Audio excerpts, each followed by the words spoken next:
اکثر اوقات ایسا ہوتا ہے کہ ہمیں کسی نہ کسی ٹیسٹ کا سامنا کرنا پڑتا ہے۔ آپ میں سے ہر ایک نے آ، کوئی نہ کوئی امتحان دیا ہوگا یا امتحان دینا ہوگا۔ امتحانات کی نوعیت بھی مختلف ہوتی ہے۔ تو آج ہم اس ویڈیو میں ڈسکس کریں گے کچھ ایسی باتیں جو کہ آپ کو مدد دیں گی معروضی قسم کے امتحانات میں۔ کہ معروضی کا جو پیپر ہے وہاں جب آپ بیٹھے ہوں حل کرتے ہوئے، آپ کون سی باتوں پر عمل کریں گے تو آپ زیادہ سے زیادہ نمبرز لے سکتے ہیں۔ تو آج ہم ڈسکس کرنے والے ہیں ایسی 12 باتیں جن پر عمل کرتے ہوئے ہم معروضی امتحانات میں زیادہ سے زیادہ آگے نکل سکتے ہیں، زیادہ سے زیادہ نمبرز حاصل کر سکتے ہیں۔ پہلی بات یہ ہے کہ معروضی کا پیپر جب آپ کے سامنے آئے تو جو سوالات ہیں وہ سوالات آپ مکمل پڑھیں، غور سے ان سوالات کو پڑھیں۔ جو بھی سوال آپ پڑھ رہے ہیں اسے غور سے پڑھیں۔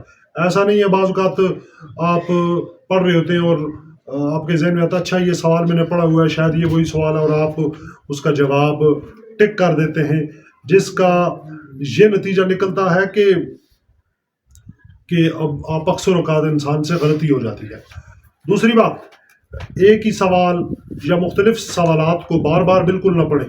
کیونکہ اس سے آپ کا وقت ضائع ہو جائے گا بہت سا، اور ایک انہوں نے متعینہ وقت دیا ہوتا ہے پیپرز کے لیے، تو اس متعینہ وقت کے اندر آپ نے تمام سوالات کو حل کرنا ہوتا ہے۔ اگر آپ ان متعینہ سوالات کو حل نہیں کریں گے تو پھر وقت نکل جائے گا اور آپ کا پیپر آدھا ہی رہ جائے گا۔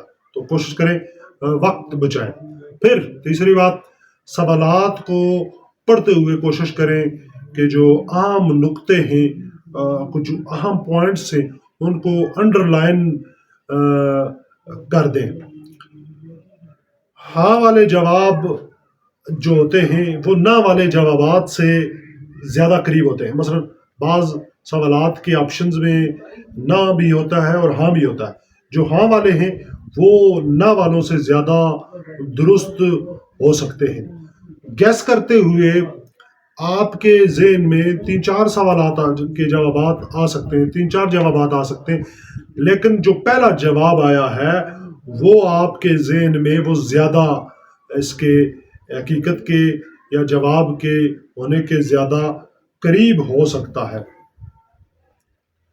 ایسے جوابات ہمیشہ غلط ہوتے ہیں جن کے کہ ہمیشہ ایسے ہوتا آیا ہے، کبھی ایسا نہیں ہوا۔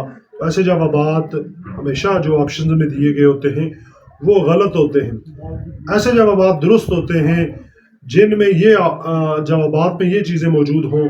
کبھی کبھار شاید کچھ نہ کچھ ہو سکتا ہے ایسا۔ تو سب سے عام بات یہ ہے، ہمارا 8واں پوائنٹ، کہ جب درست جواب نہ معلوم ہو تو پیپر میں جا کے یہ دیکھیں کہ غلط جواب کون سا ہے۔ اکثر ہمیں درست جواب نہیں پتا ہوتا۔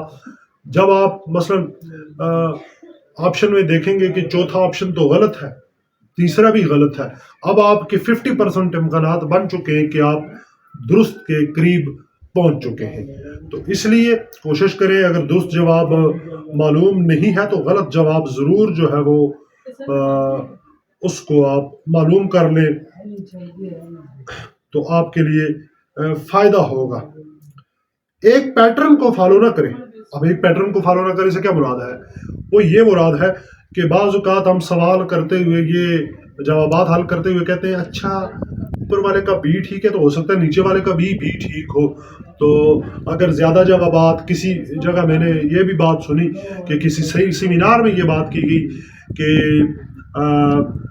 گیس کرتے ہوئے جو زیادہ آپشن درست آ رہے ہیں تو گیس کرتے ہوئے وہ ہی لگائیں جو آپ کو معلوم نہیں ہے جو زیادہ آ رہے ہیں۔ تو یہ بات غلط ہے، بالکل ایسا نہیں ہے کہ سوال نمبر 4 کا جواب اگر بی ہے تو 5 کا بھی بی ہوگا۔ تو بالکل اس طرح کے ایک ہی پیٹرن کو بالکل فالو نہ کیا جائے۔ کسی بھی سوال کا جواب تب تک نہ دیں جب تک کہ وہ سوال آپ کو پوری طرح سے